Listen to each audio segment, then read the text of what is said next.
La siguiente actividad se realiza sin ningún tipo de lucro, sin publicidad y o patrocinio. El uso de las obras que son reproducidas es única y exclusivamente con fines críticos, educativos y culturales, de conformidad con los artículos 148, fracción 3 y 151 de la Ley Federal del Derecho de Autor. Los derechos de autor y derechos conexos corresponden a los titulares reconocidos por el Instituto Nacional del Derecho de Autor.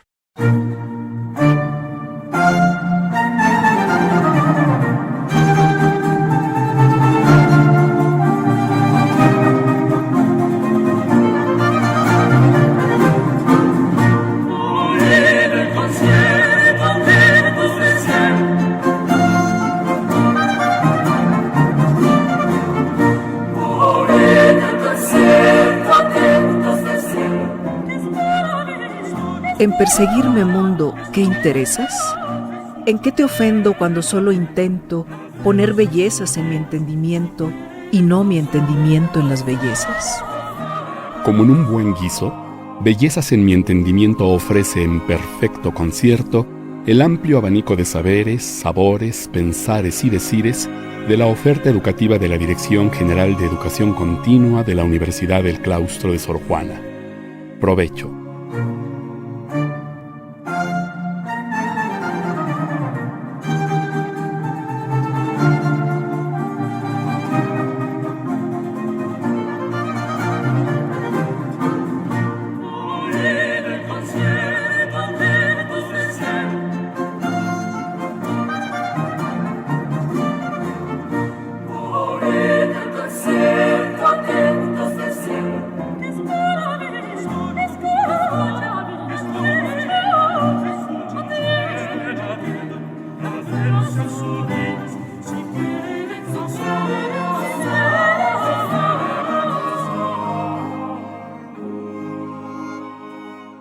Pero, señora, ¿qué podemos saber las mujeres sino filosofías de cocina?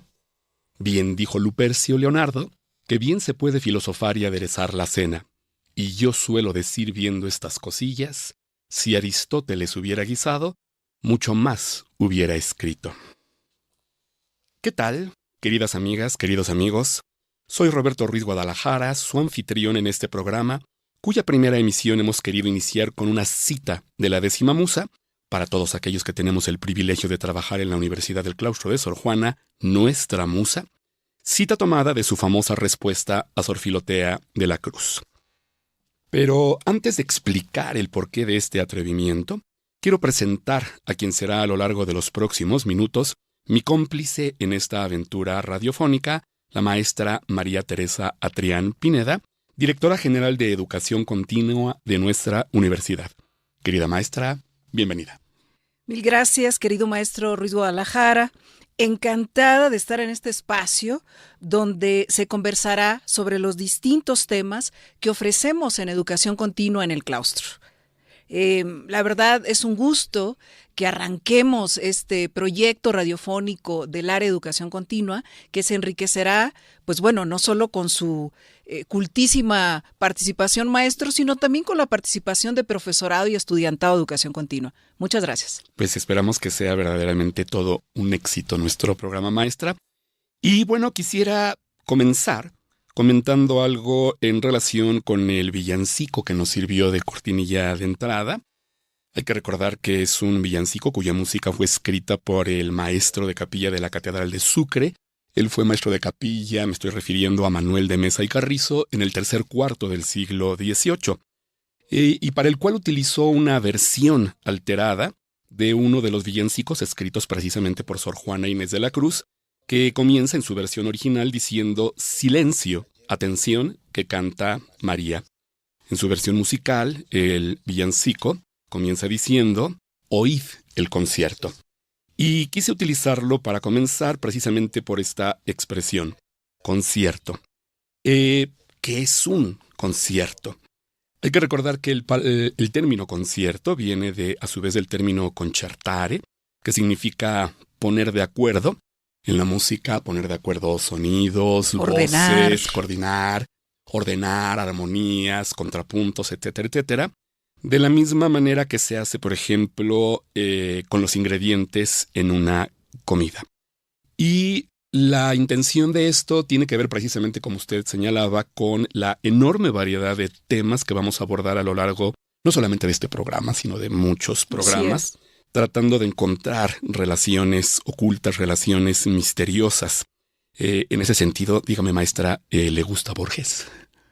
Bueno, yo creo que por lo menos a cualquier persona latinoamericana que le preguntemos por Borges y que haya leído aunque sea un fragmento de su narrativa, ¿no?, de sus ficciones o de su poesía, puede naturalmente decir que le gusta Borges y que le fascina, ¿no?, la escritura de Borges. En mi caso, quiero comentarle, maestro, que creo que le había dicho antes que en una ruptura lo que más me dolió fue poder, no poder llevarme la colección de Borges de Editores MC. Se tuvo que quedar toda esa hermosa colección con mi ex. Eso le indica todo lo que me gusta Borges. Wow, bien dicen los franceses, lo traduzco que no hay omelette sin platos rotos. Perdón, me equivoqué. No hay omelette sin huevos rotos, así dicen es, ellos, maestro. ¿no? Así que claro que me gusta Borges, por supuesto. Se lo comento porque recordará usted que el último de los libros que publicó Jorge Luis Borges, Borges, si mal no recuerdo, nació en 1899 y murió en 1986, y en 1985 publicó este libro bellísimo llamado Los Conjurados, que digamos es su gran suma, el resumen de toda su obra, sobre todo poética. Sí. Y este libro maravilloso contiene un poema que se llama Alguien sueña, cuyo primer verso comienza diciendo: ¿qué habrá soñado el tiempo hasta ahora, que es, como todos los ahoras, el ápice? Y hay una parte muy bella en la que dice que afirma que todas las cosas, dice, porque todas las cosas están unidas por vínculos secretos.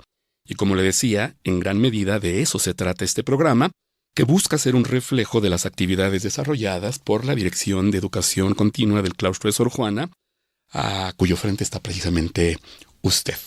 Así es, maestro. Y qué bueno que recuerde ese poema, que me parece que es de los poemas totales. Un poema que, si recordamos a Huidobro, quizás sí nos lleve a decir, como decía Huidobro, que el poeta es un pequeño Dios. Así es. Y ya que lo dice usted, fíjese, siempre me llama mucho la atención el hecho de que, ni más ni menos que, déjeme ver si me acuerdo bien del nombre, Iosif Vissarionovich Dugashvili, que era el verdadero nombre de Stalin, ¿no? De Joseph Stalin, porque Stalin significaba en ruso acero. Y él se autodenominaba así, de acero, ¿no? Sí. Pero pues dicen que cuando falleció en su dasha, en su casa que le otorgaba el gobierno socialista, se encontraron mínimo 5,000 volúmenes, 5,000 libros. Bueno, cualquiera a lo mejor puede tenerlos, pero cosa curiosa, los historiadores dicen que la mayoría de esos libros estaban subrayados y anotados por su propia mano. Pero lo que me iba a referir es al hecho de que Stalin se refería siempre a los y a las poetas como los ingenieros del alma. Y por eso les tenía un enorme temor, porque los poetas ayudaban a construir precisamente el pensamiento, la sensibilidad, el intelecto, ¿no? Aunque debo serle sincero, maestra, me pareció muy bello, pero muy optimista su comentario, porque me he encontrado con gente que no le gusta Borges porque no le entiende. Porque hay que recordar que sí, Borges es muy elitista, es complejo, ¿no? es en complejo, relación con este poema que estamos citando. Sí. Cada frase es un compendio de merece conocimiento. Un análisis aparte, estoy de acuerdo. Cada una de las frases. Sí. Pero en fin, pues creo que iniciamos de manera muy, muy sabrosa nuestra conversación, maestra. Así es, maestro. Muy bien. Seguimos.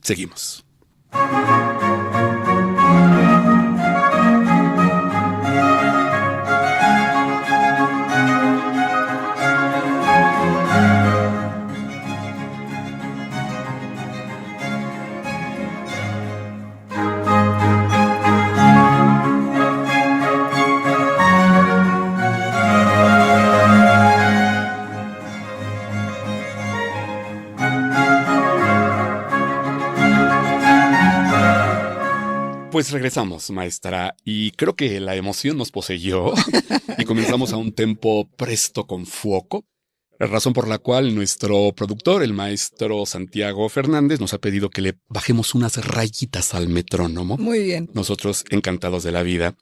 Y bueno, comenzamos este segundo bloque escuchando un fragmento de la famosa Tafelmusik de Georg Philipp Telemann. Recordarán que Telemann no solamente fue contemporáneo de Johann Sebastian Bach, ambos músicos del barroco tardío, sino que además fue su compadre, ¿no? Y en su tiempo, inclusive, cosa curiosa, más valorado que el mismísimo Johann Sebastian Bach. Hasta que encontraron, dicen, ¿no? Sus papeles musicales en una carnicería, según el mito. Exactamente. Según la leyenda, se dice que Félix Mendelssohn Bartholdy, que trabajaba en Leipzig, la ciudad donde trabajó los últimos 30 años Bach, sabedor de que había existido un gran músico, ¿no? Se conocían algunas de sus obras, que había sido Johann Sebastian Bach, se dio a la tarea de tratar de encontrar las partituras buscando en los distintos archivos de las iglesias, sobre todo en la iglesia de Santo Tomás en Leipzig. Pero cosa curiosa, para aquel entonces, 100 años después de la muerte de Bach en 1750, ya su familia había vendido una gran parte de las partituras como papel usado. Sí. Y dice la leyenda que, muerto de hambre y cansado, llegó a una carnicería, pidió un filete, y al ver que el carnicero envolvía la carne en una partitura, le pidió la partitura y vio que decía Johann Sebastian Bach. Y pues uno se puede imaginar que le preguntó, oiga, ¿cuántos filetes ha envuelto con estas partituras? El carnicero seguramente le dijo, reces y reces, joven. Porque nada más hay que recordar que de las 260 cantatas sacras que escribió Johann Sebastian Bach, se perdieron seguramente de esa manera 60 cantatas. ¿Alguien se la llevó a su mesa? Exacto, sin saber que llevaba que era papel de lujo. la música más bella barroca. Exactamente. ¿No? Sí. Pero bueno, estábamos hablando acerca de la Tafelmusik, la música de mesa, ¿no? Dígame, maestra, ¿le gusta acompañar la comida con música? Siempre. Siempre. Pero sobre todo en la casa, que es cuando uno puede poner, ¿no? A sus anchas. Exacto. La música. Me encanta. Sí. Así es. Y el tipo de música que escucha durante la comida o durante la cena o inclusive durante el desayuno, porque no siempre es la misma sensación. Recuerdo, por ejemplo, que en el hinduismo, el pueblo hindú está muy consciente de la diferencia de los instantes del día. Y cuando algo le afecta en su estado de ánimo, claro, los conocedores, para alcanzar, digamos, el equilibrio mental, entonan, improvisan sobre escalas llamadas ragas en el hinduismo. De tal manera que siempre tienen que utilizar el raga o la raga adecuada, porque si se equivocan, sucede lo que en aquel famoso mito que narra cómo en cierta ocasión Vishnu, el dios Vishnu, llevó a uno de sus adoradores a visitar las estancias celestiales. Y de pronto pasaron por una en la que el adorador vio a mucha gente llena de heridas, fracturas, y aterrorizado le preguntó a Vishnu que, pues, ¿de qué se trataba eso? Y Vishnu le dijo, cada una de esas personas es un raga erróneamente entonado, ¿no? Una música a destiempo. Exactamente, una música en el momento no adecuado. Uh-huh. Supongo que también usted escoge la música según el momento. Pues mire, maestro, yo no había pensado así, pero claro, sí. Por ejemplo, en la mañana, si me voy a tomar una avenita o algo así, pongo algo con flauta, ¿no? Ah, ok. Y de preferencia con Jean-Pierre Rampal. Ah, muy bien, muy bien. Luego a mediodía puede ser a una música más vernácula, quizá alguna tamborita de mi tierra. Oh, muy bien. Y en la noche, pues algo diferente, una especie de world music o jazz o blues. Entonces tiene razón, maestro. La verdad es que sí, lo hacemos. ¿Cuál es su tierra, maestra? Mi tierra es la Tierra Caliente de Guerrero. Wow. Y entonces la música tradicional incluye entre sus instrumentos el violín, la tamborita, la caja, etc. Ah, muy bien, muy bien. Ahora regresando al punto, no solo Telemann. Bueno, no, estaba recordando, ¿sabe qué? Que no en pocas ocasiones, después tal vez de haber escuchado alguna de mis clases o de mis conferencias, alumnos de gastronomía se han acercado a mí para preguntarme acerca de qué manera podría la música ayudarles a generar un ambiente mejor. O hacer mejor digestión, quizá. Exactamente, sí. Aunque no lo crea, música digestiva. En mis años mozos escribí una obra que se llamaba Allegro Digestivo. Ah, ya ve. Seguramente sonaba a rayos, pero mi maestro de composición me felicitó por el nombre, nada muy más, bien. Allegro Digestivo.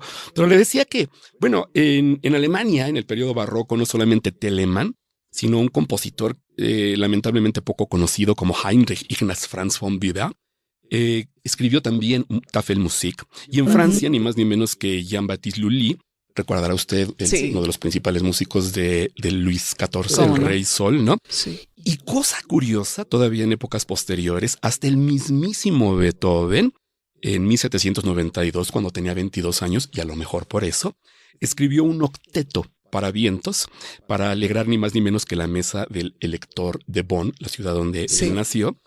Pero tal vez en ese sentido el personaje más famoso por su relación con el arte culinario haya sido Gioachino Rossini, ¿no? Que después de que se retirara, bastante joven, de la composición operística, escribió piezas que llevaban nombres como Antipasto y Postre. Todo un menú. ¿No? Todo un menú.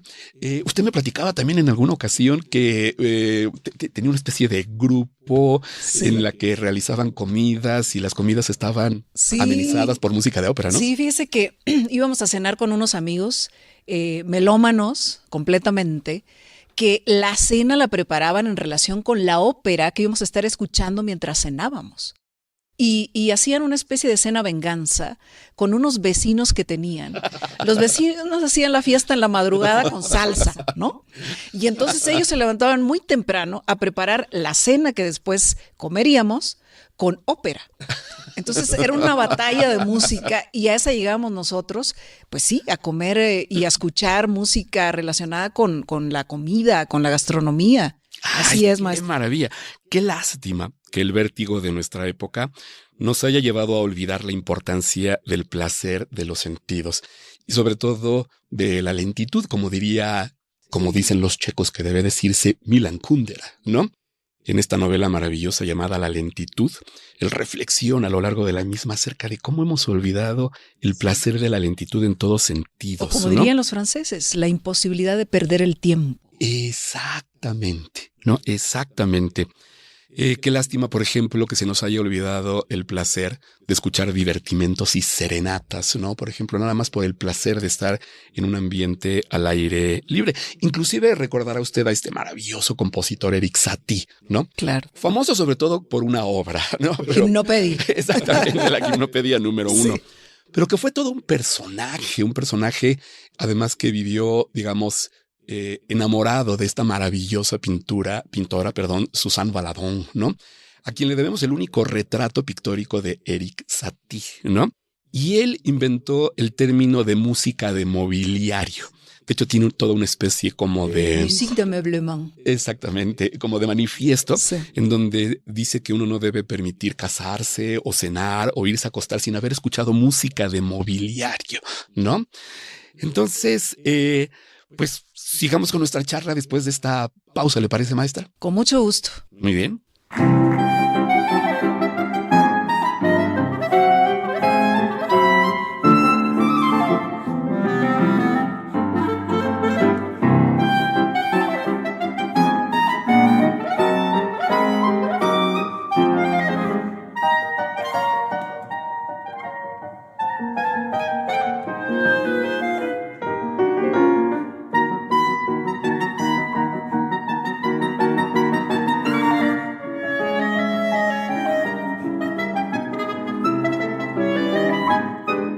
Pues bien, ahora sí, quienes nos acompañan en esta transmisión deben estar sintiendo un leve escozor en algún pliegue de sus frágiles y tiernas circunvoluciones cerebrales al preguntarse ¿y qué tiene que ver el tercer movimiento de la sonata para clarinete y piano del compositor francés Francis Poulenc, que es el fragmento musical que acabamos de escuchar, con lo que se está hablando?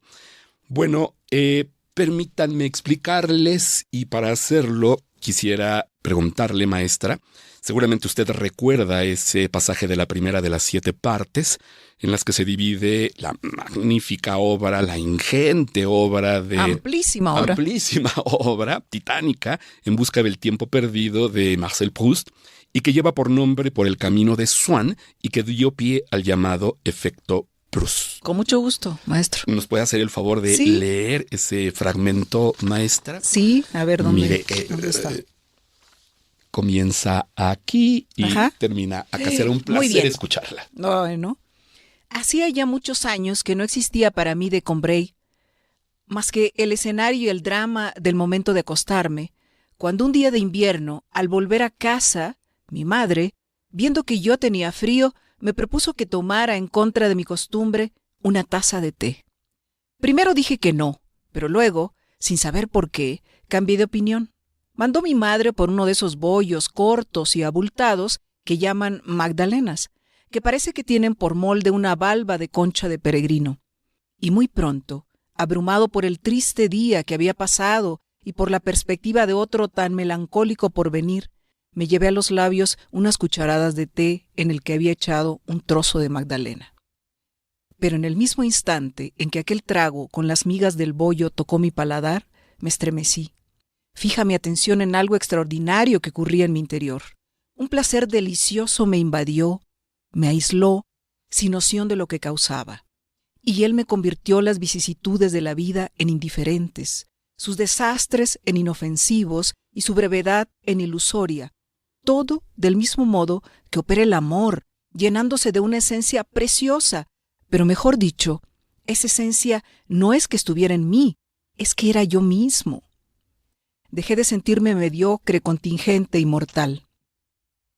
¿De dónde podría venirme aquella alegría tan fuerte?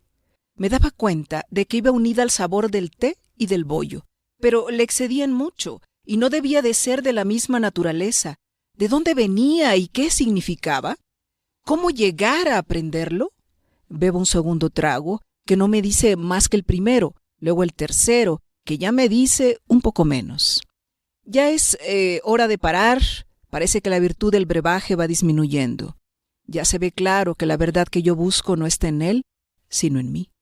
El brebaje la despertó, pero no se sabe cuál es y lo único que puede hacer es repetir indefinidamente, pero cada vez con menos intensidad, ese testimonio que no sé interpretar y que quiero volver a pedirle dentro de un instante y encontrar intacto a mi disposición para llegar a una aclaración decisiva. Dejo la taza y me vuelvo hacia mi alma. Ella es la que tiene que dar con la verdad. ¿Pero cómo? ¡Wow! Maestra, qué bonito lee usted. Ay, maestro, ya me puse roja acá. No, se ve indiscutiblemente que es usted poeta, sé que es usted poeta y que vive como buena poeta enamorada de la palabra. Pero gracias. ¿Hay algo que a usted le provoque este efecto del que nos habla Proust? Sí, por supuesto, maestro. Creo que a todas las personas, algún olor. Pienso, por ejemplo, en el olor a tierra mojada, ¿no? El olor de las primeras gotas cuando cae la lluvia sobre la tierra. O pienso, por ejemplo, en mi infancia, cuando íbamos corriendo sobre el campo a cortar las flores de San Nicolás y nos llegaba un aroma sutil y yo veía a mis hermanas como las más bellas, las más grandes, ¿no? Las más queridas. Sí, maestro. ¡Wow! ¡Qué maravilla! A mí me sucede sobre todo, fíjese, cuando veo, por ejemplo, solo una imagen de un reproductor de discos LP, inmediatamente me viene tanto el sonido como ese ligero crepitar de la aguja sobre el acetato. Sí. Me viene un olor muy especial también del disco. O me sucede también cuando voy caminando por el ecoducto, no sé si lo conozca, como jardín largo que está sobre el viaducto, cuando el sol hace brillar pequeños puntitos y no he logrado saber qué es lo que me evoca, pero siento que algo quiere salir a la luz, como ese mundo que explora Pascal Quignard en esa novela maravillosa que se llama Las escaleras de Chambord. ¿Le gusta la literatura de Pascal Quignard? Pues me gusta y luego me repele un poco, maestro. Ah, no me diga por qué. Me encanta Quignard, ¿no? Estoy pensando en el libro de Sombras Errantes, en donde uno se pregunta ¿qué es? ¿Qué tipo de narrativa? ¿Es un ensayo? ¿Es una especie de autobiografía? Entonces, es de esa literatura que uno tiene que parar para detenerse a ver qué se siente con esa literatura. Me gusta mucho Quignard y creo que recientemente estuvo en México, creo que a finales del año pasado, ¿no? Acaba de estar recientemente, sí, promoviendo su último libro. Me gusta y me provoca eso que le digo. Wow. Pues este libro me parece maravilloso porque el protagonista constantemente siente que hay un recuerdo que quiere aflorar a la conciencia a partir de un pequeño objeto que él ha guardado desde su infancia, pero no sabe qué es. Por supuesto, como se dice ahora, no voy a spoilear el final. Pero recordará que eso nos recuerda el mismo efecto en Ratatouille, el efecto Ratatouille, sí, ¿no? Sí. Cuando el famoso crítico, ¿cómo se llamaba? Ego, ¿no? Pone a prueba al chef y lo que le sirve es Ratatouille y se ve succionado en el túnel del tiempo, como los famosos Tony y Douglas, ¿no? Del túnel del tiempo, y experimenta emociones que hace mucho que no recordaba. O el efecto Amélie en la famosa película Amélie, que me parece que no es gratuito que ambas aludan a la sensibilidad francesa. Así es. Pues lo mismo sucede, y por eso comenzábamos este fragmento con la música de Poulenc. Poulenc, que nació, cosa curiosa, al igual que Borges, en 1899, pero murió en 1963, digamos que es una especie de impresionista romántico trasnochado. Pese a que ya se habían explorado todo tipo de nuevos lenguajes. Quiso regresar un poco a la tradición, ¿no? Uh-huh. Y uno siente eso escuchando su música, pero porque hace un poco de trampa a él. De pronto utiliza pequeños fragmentos de obras provenientes del pasado y los inserta en su discurso musical, pero es así solamente como cuando uno percibe un perfume y no ve a la persona, sí. y se queda el perfume y cuando quiere voltear a ver quién es, ya no está, solo fue así como... O sea, gotas de melancolía. Exacto, exacto, pequeñas gotas de melancolía. Y de nostalgia, sobre todo recordará usted que la palabra nostalgia viene del griego nostos, que significa regreso, y algia, dolor. Pero no es tanto el dolor de regresar, sino el dolor por el deseo de regresar. Pero en ese momento no se puede, maestra. Pero nosotros por lo pronto regresamos. ¿Le parece? Regresamos. Ok. Ella le guinda al pavo, ella le guinda al pavo, que yo le echaré a la pava azúcar, canela y clavo, que yo le echaré a la pava azúcar, canela y clavo. ¡Vamos ya!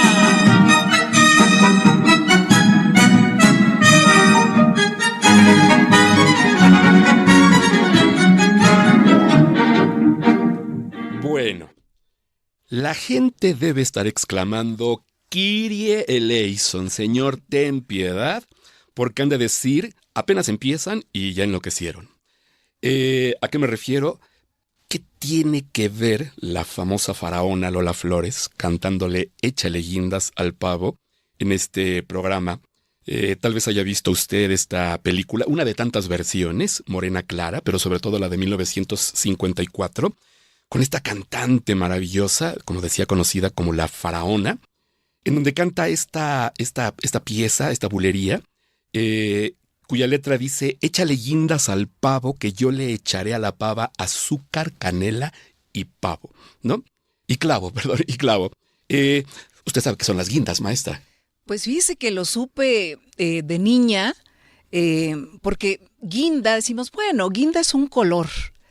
Pero me fui a ver el diccionario para saber qué eran las guindas cuando decían ponerle la guinda al pastel. Y entonces fui a ver que las guindas eran una especie de cereza, de algún modo. Sí. Ajá. Son parientes de las cerezas, exactamente. Sí. Pero uno podría pensar que tiene que ver eso con la canción. Claro, que tiene que ver con la canción. Cosa pues curiosa. Es aderezar, ¿no, maestro? Pues más bien es ponerle algo más a aquello que ya está hecho. Digamos que, al igual que muchos dichos, exigen, digamos, una transferencia mental para entenderlo. Estaba yo viendo que en su libro de El porqué de los dichos, José María Iribarren nos dice que esta frase se dice para mostrar asombro ante la facilidad con que otro hace una cosa o resuelve una dificultad. O sea, cuando alguien hace algo extraordinario que pensábamos que era irresoluble, uno puede exclamar, échale guindas al pavo. ¿No? ¡Wow! Muy, muy interesante, porque además, bueno, la letra de la canción narra como un ladrón se salta una pared y cae en una especie de corral donde sorprende a un pavo y una pava haciendo el amor y los separa y se los lleva y los cocina. Con la pasión de Lola Flores, ¿no? Bueno. Sí, maravillosa, maravillosa. Pero en esta relación, digamos, entre la música, el cine, la gastronomía, recordará que esta manera, la manera en la que se relacionan estos elementos ha jugado un papel protagónico en películas, por ejemplo, como El festín de Babette de Gabriel Axel. Extraordinaria, por supuesto. Que me comentaba usted que los cuentos de esta mujer Karen Blixen, uno de cuyos seudónimos es Isaac Dinesen, son maravillosos y efectivamente sí, son leí el cuento de los cuentos de invierno. Exactamente. ¿No? Una gran cuentista, ella escritora. Vivió un tiempo en África, estaba enamoradísima de África, sí, ¿no? Sí. Y tiene, de hecho yo supe que estuvo nominada en algún momento al premio Nobel, sí. Si mal no recuerdo cuando lo ganó John Steinbeck o algo así, ¿no? Y muchos se lamentaron de que nunca lo hubiera recibido porque fue una gran escritora. Una gran ¿no? escritora, sí. O como Agua para chocolate, por ejemplo, claro, de Alfonso Arau, ¿no? Uh-huh. Aquí, bueno, Laura Esquivel, ¿no? Exactamente. Que además hay que decir, seguramente lo sabe nuestra audiencia, Laura Esquivel después se siguió con el tema de la comida, con el tema de la preparación de alimentos en sus novelas.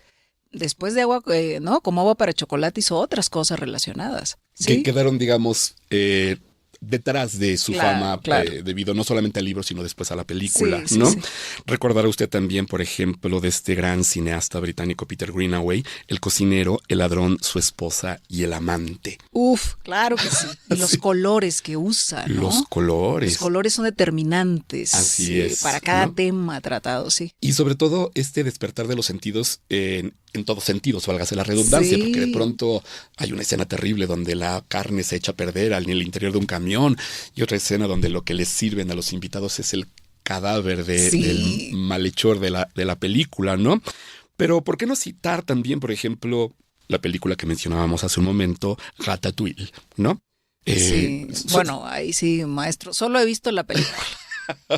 No sé quién hizo el guión, la verdad. Ok, pues a mí me encanta, les soy sincero, la veo más de una vez en compañía de mi perro Simón, del maestro Simone Carpentier, pero inclusive en esta relación que mencionábamos, recordará usted esta película que, si mal no recuerdo, es como de 1973, conocida, que se conoció en español como La Gran Comilona. La gran buff. Exactamente, Sí, sí. ¿no? Qué película tan fuerte, ¿no? Fuertísima, polémica. En Muy su momento, bueno, pues muy criticada Así es. o con fans también, ¿no? Así Muy es. clavados.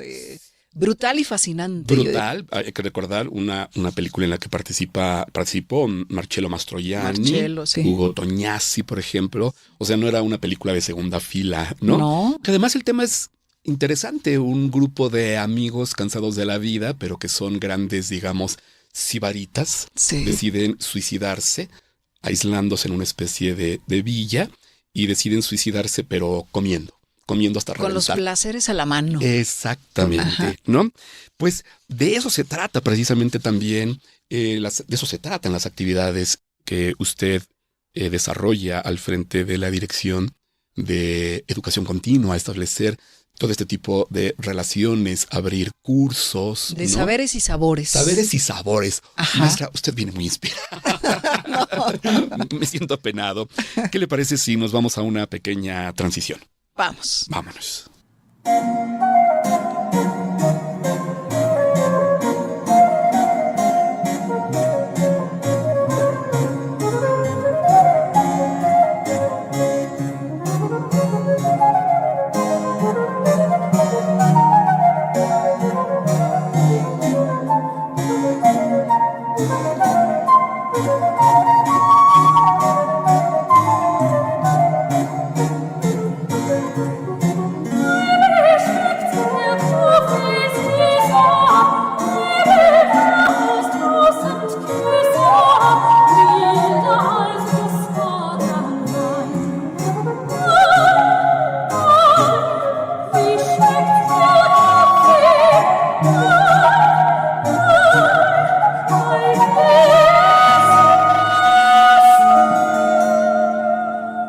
Maestra, ¿le gusta el café? Me encanta, pero eso es un peligro. ¿Por Porque qué? no debo tomar mucho. Me para de pestañas, maestro. Pero me encanta, me encanta. Sí.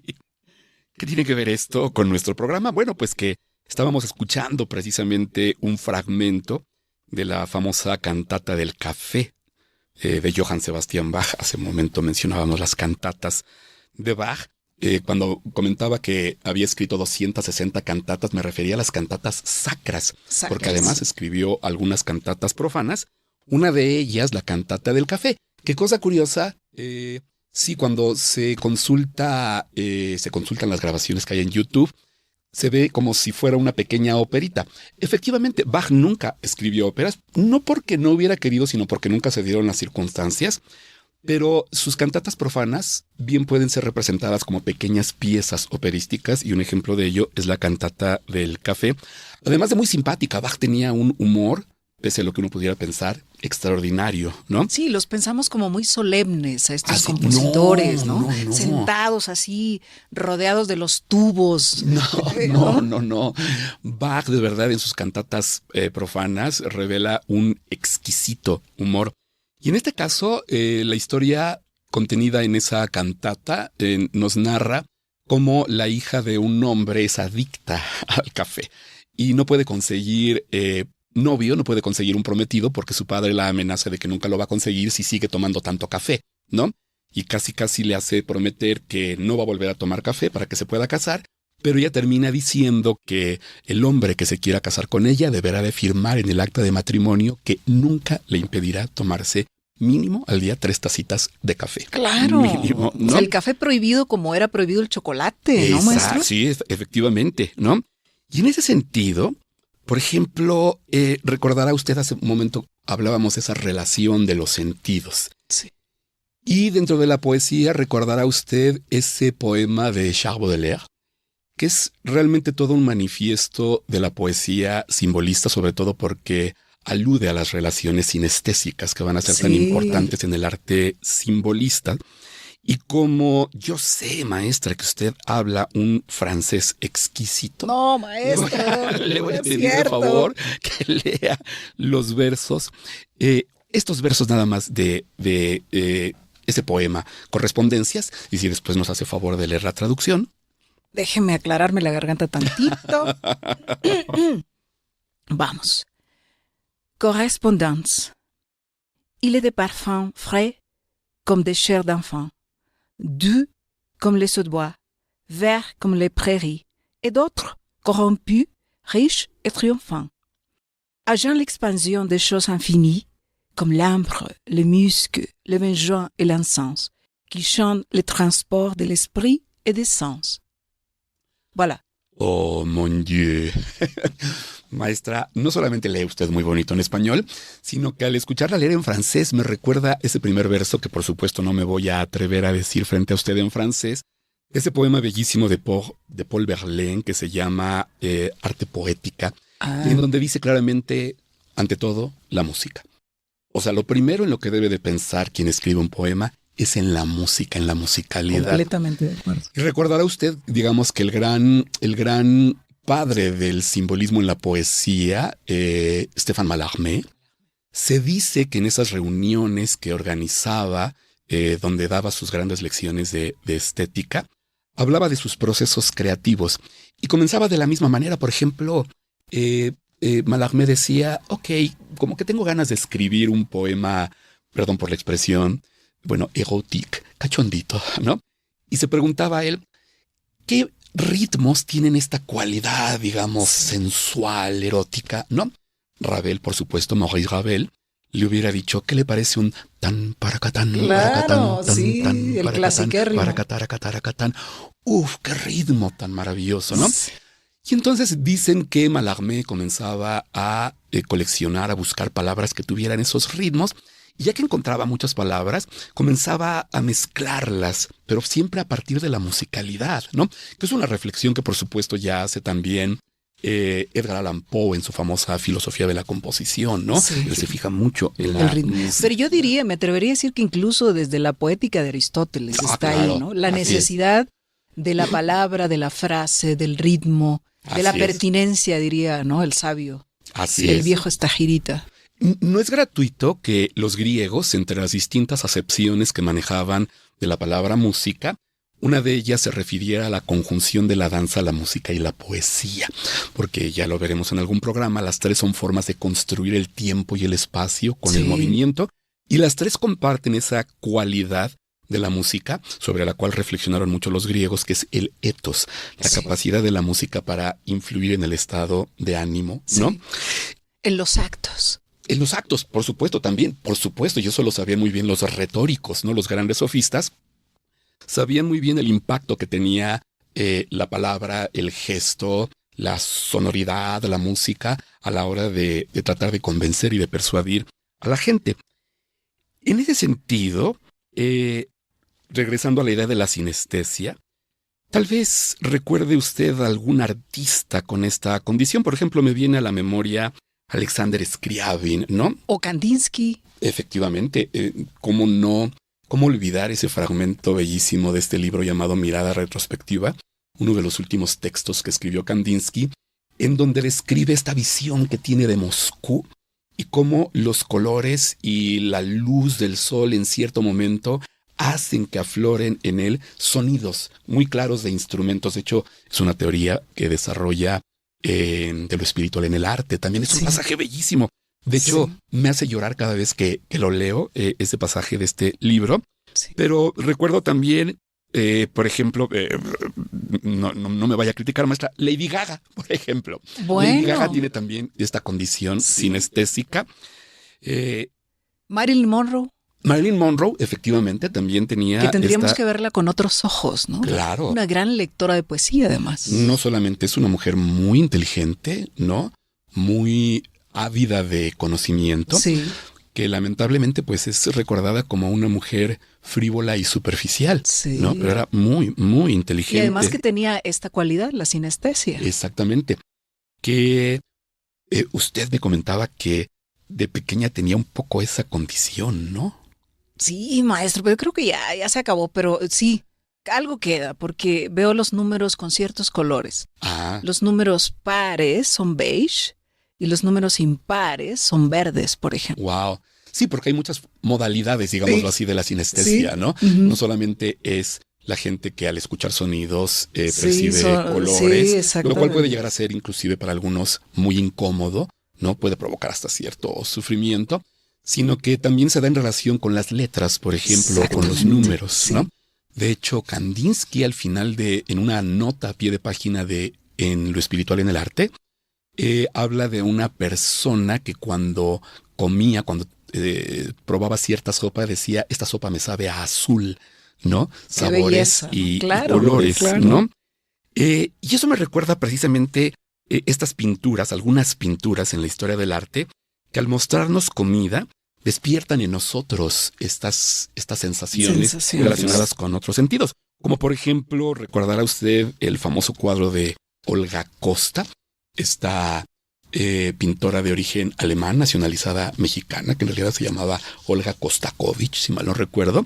Su famoso cuadro de la vendedora de frutas, ¿no? O alguno de los cuadros de Frida Kahlo, que no son sobre ella, sino sobre una naturaleza muerta, ¿no? O pitahayas. Exactamente, sí. Bueno, recordará usted que Frida Kahlo decía que se pintaba tanto a sí misma porque era el modelo que mejor conocía. Y tenía razón. Y tenía razón. No sé, recuerdo también cuadros como, hágame usted el favor, yo no lo voy a hacer. ¿Cómo pronunciaría esto, maestra?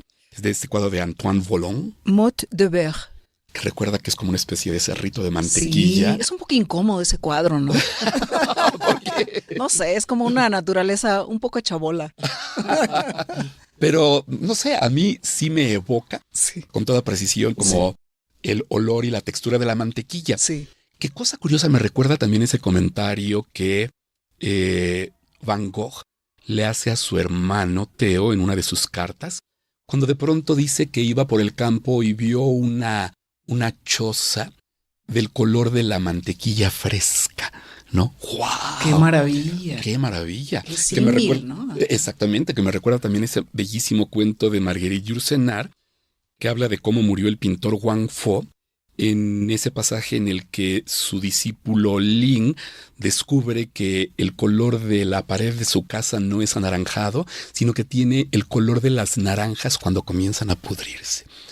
Que no es cualquier cosa. Qué belleza, qué precisión. Inclusive en el poema que usted leía, en el fragmento que nos leía de Baudelaire, cuando Baudelaire, claro, lo traduzco, dice que hay perfumes frescos como carnes de niños, hay perfumes dulces como los oboes, y hay perfumes verdes como las praderas.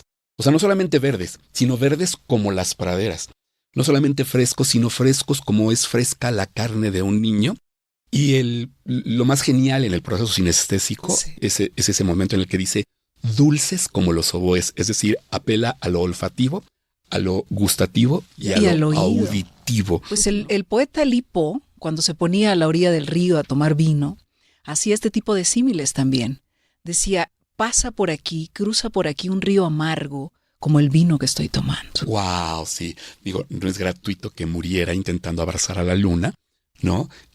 Ahogándose en el río, ¿no? En el río. Y esos versos con los que termina también ese poema en donde dice, y amigos para la eternidad sin violentas pasiones, démonos una cita allá arriba en el cielo. ¡Wow! ¡Qué belleza!, ¿verdad? Pero regresando al punto, sí mencionaba usted este cuadro de Frida Kahlo, estábamos hablando de este cuadro de Antoine Volon, ¿Y conoce usted la obra de Clara Peters? Sí, cómo no, estos cuadros con el detalle de los manteles, la taza, el pastel, la jarra, el plato, o sea, una especie de bodegón muy detallado. Así es. O, por ejemplo, la naturaleza muerta con queso de Floris Claes van Dyck, importantísimo dentro de los pintores flamencos. O naturaleza muerta con bollo, ¿se acuerda? El de Josefa, ¿cómo se pronuncia este? Óbidos. Óbidos, sí, que fue una pintora de origen portugués. Ajá, ¿no? sí. Que Óbidos, claro. Sí. De hecho, usted habla portugués, ¿no? Un poquito, sí.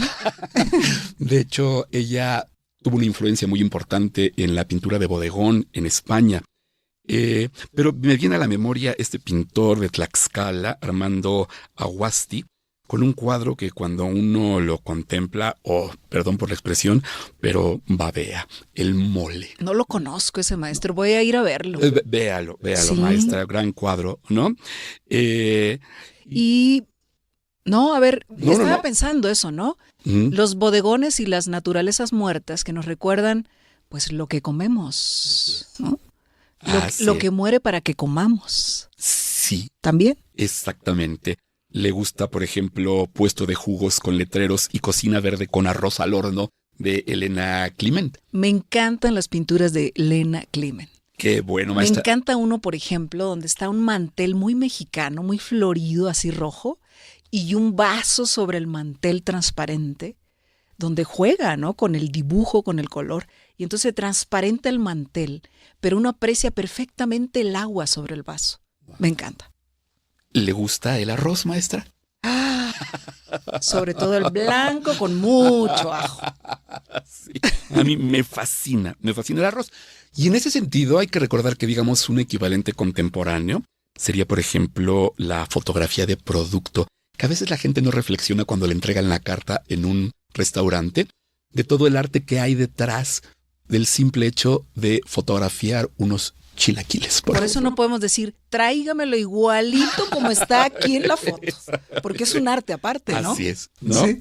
Y como me decía usted en alguna ocasión, inclusive a veces echa mano de cosas artificiales para que lo que se vea sea persuasivo y convincente. Una especie de escultura efímera. Exactamente, ¿no? Lo cual me recuerda en este sentido de el realismo con el que muchos pintores y pintoras han plasmado en sus obras la naturaleza, porque hay que recordar que a final de cuentas es un arte, o durante mucho tiempo fue un arte retórico, la pintura, un arte que buscaba persuadir y convencer. Me recuerda esa serie Enseñar, sí, por supuesto, ¿no?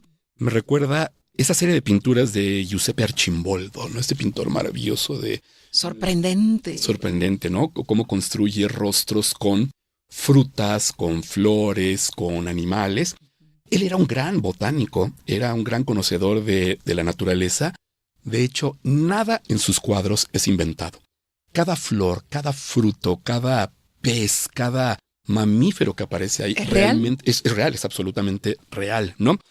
Por lo cual era admiradísimo por Rodolfo II de Austria.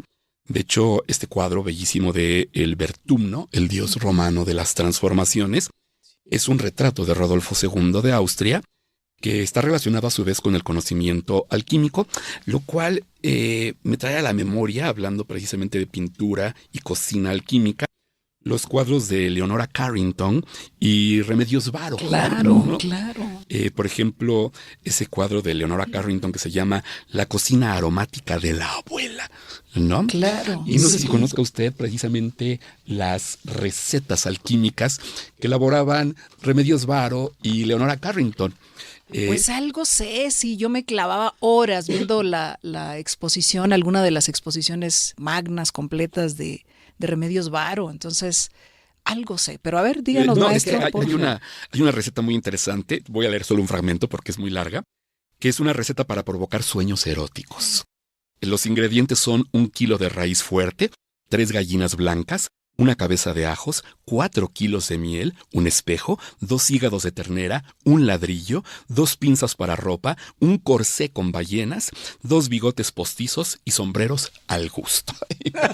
Genial. Solo leo un fragmento. Dice, se despluman las gallinas, conservando cuidadosamente las plumas.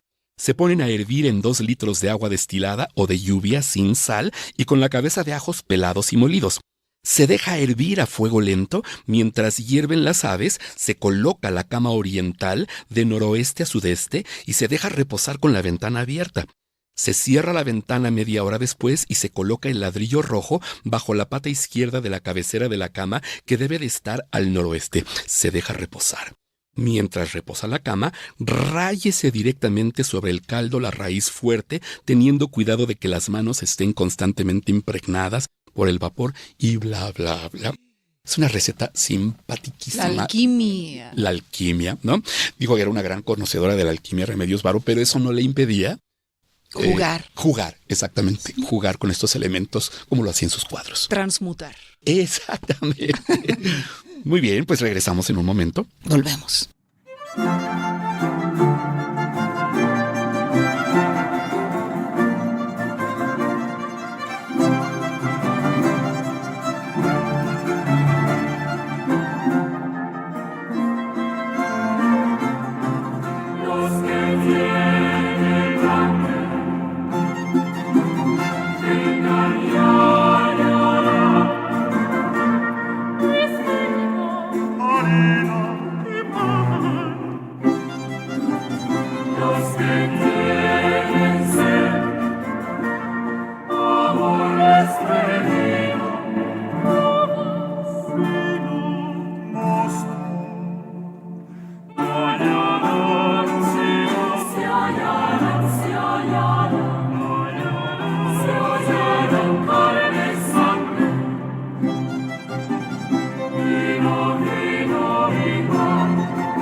Maestra Tere, ¿le gusta cocinar? Me gusta más acompañar a las cocineras. Pero seguramente sabe hacer algo. Sí. ¿Y quién le enseñó? ¿Dónde aprendió? Pues aprendí en la cocina de mi mamá, de mi abuelita, en las cocinas de barro de mi tierra. Ay, qué maravilla. Sí. Uno nunca olvida la sazón de la mamá o de la abuelita. ¿No? ¿Cuál es, digamos, su guiso maestro? Los frijoles puercos de la tierra caliente de Guerrero. ¡Wow! Sí, deliciosos. Bueno, la vamos a comprometer en algún momento para que nos invite. Necesito muchos ayudantes para eso. Manos no le van a faltar, maestra. Y esto me recuerda, regresando al inicio de nuestro programa, lo que decía Sor Juan en relación con la cocina en su famosa respuesta a Sor Filotea de la Cruz.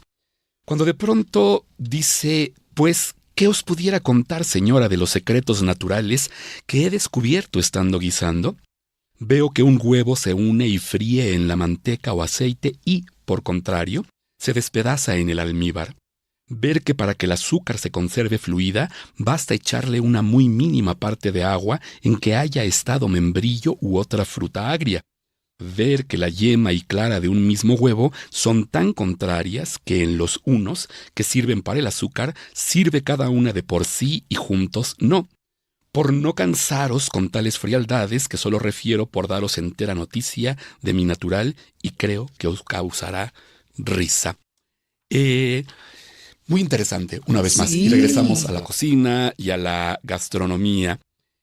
Cosa curiosa, ¿ha probado usted el tournedo Rossini, maestra? Fíjese que no, maestro. Es un súper pendiente que tengo para el paladar. Pero imaginemos el solomillo, el foie gras, ¿no? Oh, ok. Muy bien, porque como decíamos al principio de nuestro programa, Rossini fue de verdad un gran gastrónomo. Y se le atribuye precisamente este platillo, el tournedo Rossini, que digamos en el cual seguía más o menos los mismos principios que a los que se apegaba en la creación de sus oberturas, las oberturas de sus óperas, ¿no? Sí. En algún momento en otro programa les voy a compartir la receta para componer oberturas a la Gioachino Rossini. Pero ¿qué le parece si para irnos a nuestro módulo final, a nuestro segmento final, escuchamos el final de la obertura del Barbero de Sevilla? Encantado. Venga.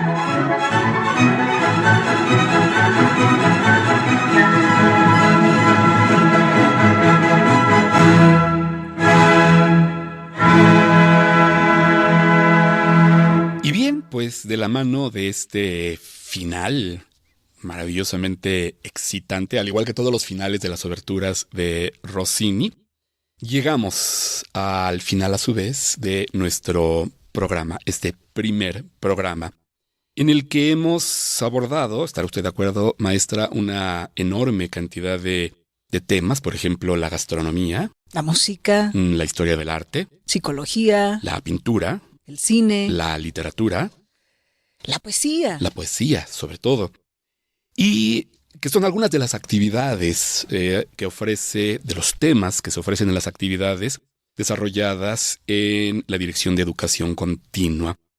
¿Qué nos puede decir al respecto, maestra? Pues hicimos un repaso muy rápido de todos los temas que ofrecemos a público externo. Como decimos, extendemos el saber del claustro a toda la gente que quiera tomar clases, cursos, diplomados, talleres e incluso clases únicas o, como en gastronomía, clase Fénix.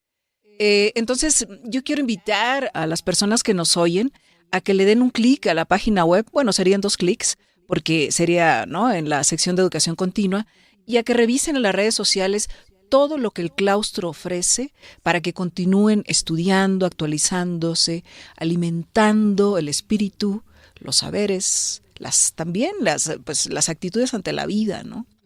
Así es. Pues me parece maravilloso, me parece extraordinario. Queridas amigas, queridos amigos, de esto se trata nuestro programa. Quiero agradecer a la gente que nos ha acompañado a lo largo del mismo en la producción. Por supuesto, nunca me cansaré de agradecer a la rectora de nuestra universidad, la maestra Carmen Beatriz López Portillo Romano, por su apoyo, por su entusiasmo. Y quiero agradecer de manera muy, muy especial, porque me he sentido maravillosamente cobijado con su presencia, con su conocimiento, a la maestra María Teresa Atrián Pineda. Maestra, muchísimas gracias. Gracias, maestro, y gracias a todo el equipo de Radio C. Muy bien. Nos escuchamos la próxima vez. Bye.